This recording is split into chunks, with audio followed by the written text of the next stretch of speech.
Halo semuanya kelas 10 tingkat SMA dimanapun kamu belajar hari ini. Senang rasanya Ibu Manalu kembali bertemu dengan kamu dalam proses pembelajaran bahasa Indonesia tentunya. Bagaimana dengan kondisi kamu? Dalam kondisi sehat bukan? Demikian juga dengan Ibu di sini. Diharapkan dalam kondisi sehat kita dapat melanjutkan pembelajaran kita dengan baik.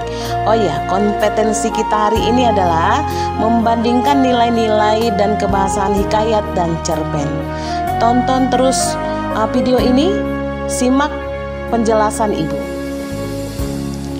Untuk mencapai kompetensi membandingkan nilai-nilai dan kebahasaan hikayat dan cerpen, maka ada dua kegiatan yang harus kita laksanakan. Yang pertama, mengidentifikasi karakteristik bahasa dalam hikayat. Yang kedua, membandingkan penggunaan bahasa dalam cerpen dan hikayat. Tentu saja, untuk dapat mengidentifikasi karakteristik bahasa dalam hikayat, kita harus tahu apa-apa saja yang menjadi kebahasaan hikayat. Kebahasaan hikayat itu ada tiga yang sering digunakan. Yang pertama adalah arkais, yang kedua adalah majas, yang ketiga adalah konjungsi. Arkais adalah kata-kata yang hampir hilang atau hampir punah. Kita kasih contoh. Contoh, titah. Titah itu adalah kata atau perintah. Contoh yang kedua, bejana. Bejana itu adalah vas bunga atau guci yang terbuat dari keramik. Yang ketiga, dian, artinya adalah lampu atau sinar ataupun cahaya. Ketiga contoh ini adalah contoh-contoh kata yang arkais dan masih banyak lagi contoh-contoh kata-kata arkais. Kebahasaan yang kedua adalah majas. Majas itu berfungsi untuk membuat cerita lebih menarik jika dibandingkan dengan makna yang lugas, ya, atau makna yang sebenarnya. Ada berbagai jenis majas yang digunakan dalam hikayat. Nah, salah satunya adalah majas antonomasia. Artinya majas yang menyebut seseorang berdasarkan atau sifat yang menonjol. Contoh penggunaan majas dalam hikayat. Maka si miskin itu pun sampailah ke penghadapan itu. Setelah dilihat oleh orang banyak, si miskin laki bini dengan rupa kainnya seperti dimamah anjing rupanya. Maka orang banyak itu pun ramailah ia tertawa seraya mengambil kayu dan batu. Nah, ini adalah majas antonomasia yang menyebutkan seseorang berdasarkan sifat yang menonjol. Jadi dalam penggunaan kalimat ini tadi kita tahu bahwa si miskin itu adalah orang yang disebutkan miskin karena gaya penggunaan pakaiannya juga terlihat memang betul jadi orang miskin atau seperti orang miskin, yaitu rupa kainnya seperti dimamah anjing rupanya. Demikian contoh majas. Unsur kebahasaan yang ketiga adalah konjungsi. Konjungsi adalah kata penghubung antar klausa atau antar kalimat di dalam sebuah cerita. Contoh, pada suatu hari Kojan Maimun tertarik akan perniagaan laut. Lalu minta izinlah dia kepada istrinya. Sebelum dia pergi, berpesanlah dia pada istrinya itu, jika ada barang suatu pekerjaan, mupakatlah dengan 2 ekor unggas itu. Nah, pada kalimat ini, pada beberapa kalimat yang Ibu bacakan tadi ada konjungsi, yaitu konjungsi antar klausa. Yang pertama yaitu lalu, ya, lalu klausa 1 dengan klausa 2 dihubungkan dengan kata lalu. Kemudian antar kalimat yaitu penggunaan kata sebelum, seperti yang terdapat pada video Anda. Nah, setelah kita mengetahui apa-apa saja unsur kebahasaan dalam hikayat, maka kita juga harus mengetahui apa-apa saja unsur kebahasaan yang biasa diberikan atau dicontohkan dalam cerpen. Untuk apa? Agar kita dapat melaksanakan kegiatan membandingkan penggunaan bahasa dalam cerpen dan hikayat seperti yang sudah Ibu sebutkan sebelumnya. Tentu muncul pertanyaan dalam benakmu, apa-apa saja kaidah kebahasaan cerpen? Yang pertama adalah kalimat bermakna lampau. Kalimat yang digunakan untuk menyatakan peristiwa pada masa lampau yang ditandai oleh fungsi keterangan yang bermakna kelampauan, misalnya ketika itu, telah terjadi, beberapa saat yang lalu, dan sebagainya. Mari kita lihat contoh kalimat bermakna lampau pada sebuah penggalan cerita pendek. Pada malam itu, tepatnya sebulan sebelum acara, suasana rumah terasa begitu dingin. Walaupun bukan musim penghujan, tetapi malam itu suasana seakan lebih dingin dari biasanya. Ini pada cerpen Terima Kasih. Nah, kata atau kalimat yang bermakna lampau itu adalah penggunaan frase pada malam itu pada kalimat pada malam itu, tepatnya sebulan sebelum acara, suasana rumah terasa begitu dingin. Itulah contoh kalimat bermakna lampau. Unsur kebahasan yang kedua pada cerpen adalah menggunakan konjungsi urutan waktu. Artinya kalimat yang digunakan untuk menjelaskan tentang urutan kejadian. Contohnya pertama-tama, awalnya, selanjutnya, setelah itu, akhirnya, ketika, saat, menjelang, dan lain-lain. Kita perhatikan contoh konjungsi urutan waktu di dalam penggalan cerpen.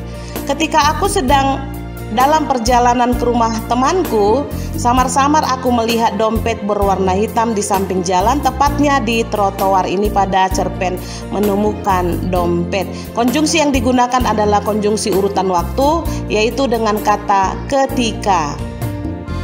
Unsur kebahasan yang ketiga adalah kata kerja peristiwa. Contoh, menyuruh, membersihkan, menawari, melompat, menghindar, dan lain-lain. Boleh dikatakan kata kerja peristiwa ini sama dengan kata kerja tindakan atau material. Mari kita perhatikan contoh kata kerja peristiwa pada penggalan cerpen. Tak lupa tiap malam Ika menggunakan scrub gula. Sekali lagi, tak lupa tiap malam Ika menggunakan scrub gula pasir di bibirnya. Ika melakukan semua ini karena 1 minggu lagi di sekolah akan ada acara pensi. Ini pada cerpen scrub gula pasir. Nah, manakah contoh kata kerja peristiwa dalam kalimat yang baru saja Ibu informasikan kepada kamu, yaitu kata menggunakan. Unsur kebahasan yang keempat, banyak menggunakan kata kerja yang menunjukkan kalimat tidak langsung. Nah, ini contohnya, dia cerita tentang bisnis perhotelan keluarganya. Sejak kecil dia sering ikut papinya traveling ke luar negeri, belajar tentang perhotelan dan seluk-beluknya. Ini pada cerpen Refrain. Nah, manakah kata kerja yang menunjukkan kalimat tidak langsung? Yaitu penggunaan kata tentang. Ya, penggunaan kata tentang menyatakan bahwa kalimat ini bukanlah kalimat langsung. Unsur kebahasan yang kelima adalah banyak menggunakan kata kerja yang menyatakan sesuatu yang dipikirkan atau dirasakan oleh tokoh. Contoh, dia sudah memikirkannya matang-matang, memainkan pelbagai jenis skenario yang mungkin terjadi. Ini pada cerpen Refrain. Nah, manakah kata kerja yang menyatakan sesuatu yang dipikirkan?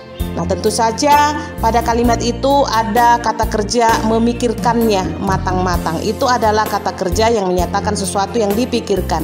Nah, kata kerja yang dipikirkan ini atau dirasakan oleh tokoh ini dapat juga kita sebut dengan kata kerja mental, yaitu kata kerja atau kegiatan yang ada, kegiatan tersebut ada tetapi tidak bisa kita lihat wujudnya. Tidak bisa kita lihat wujudnya. Contoh, merindukan, mencintai, mengharapkan, dan yang sejenis dengan itu. Unsur kebahasan yang keenam adalah menggunakan banyak dialog. Mari perhatikan contoh. Farida, panggil perempuan yang tidak kasat mata. Saya, Bu, jawab Ida. Dia menatapku dengan mata yang tajam dan tatapan yang sangat dingin sambil berkata, anak baik, kalau dipanggil sama ibu harus dijawab ya. Ini adalah cerpen Indigo juga manusia. Nah, penggunaan dialog di sini tentu saja kita pahami dengan pemakaian tanda kutip. Dialog itu sendiri adalah pembicaraan 2 tokoh atau lebih, ya, pembicaraan 2 tokoh atau lebih. Unsur kebahasan yang ketujuh adalah menggunakan kata-kata sifat. Contoh, aku sendiri hanyalah seorang gadis biasa. Aku bukanlah gadis yang kaya, apalagi dari keluarga yang berpengaruh. Selain itu juga aku juga sosok murid yang pintar. Ini ada pada cerpen Ada Tuhan. Nah, manakah di sana yang menjadi kata-kata sifat? Kamu perhatikan ya, di situ ada kata kaya, kemudian ada pintar, kemudian ada kata biasa. Itu adalah contoh-contoh kata sifat. Demikianlah tadi unsur kebahasaan cerpen. Lalu kemudian setelah kamu mengetahui unsur kebahasaan cerpen dan terlebih dahulu kamu sudah mengetahui juga tadi unsur kebahasaan hikayat, maka tugas kamu adalah membandingkan kebahasaan yang terdapat pada hikayat dan kebahasaan yang terdapat pada cerpen. Jadi ini adalah kegiatanmu yang kedua, yaitu membandingkan penggunaan bahasa dalam cerpen dan hikayat. Dalam video ada ibu sajikan tabel yaitu kebahasaan kutipan hikayatnya dengan kutipan cerpennya. Maka kamu akan mengisikan tabel ini sesuai dengan apa yang kamu temukan atau kebahasaan yang sudah kamu pelajari tentang hikayat dan tentang cerpen. Kemudian kamu tuliskan, ya, kamu tuliskan apa contoh-contohnya. Nah, hikayat atau cerpennya nanti akan kita lihat di dalam buku pegangan kamu. Ya, demikianlah tugas kamu yang harus kamu laksanakan untuk mengetahui apakah kamu sudah dapat membandingkan kebahasaan hikayat dan cerpen tersebut. Atas dasar karena kamu tadi sudah mengetahui apa-apa saja unsur kebahasaan dari hikayat dan apa-apa saja unsur kebahasaan dalam cerpen. Demikianlah pembelajaran kita hari ini. Semoga bermanfaat.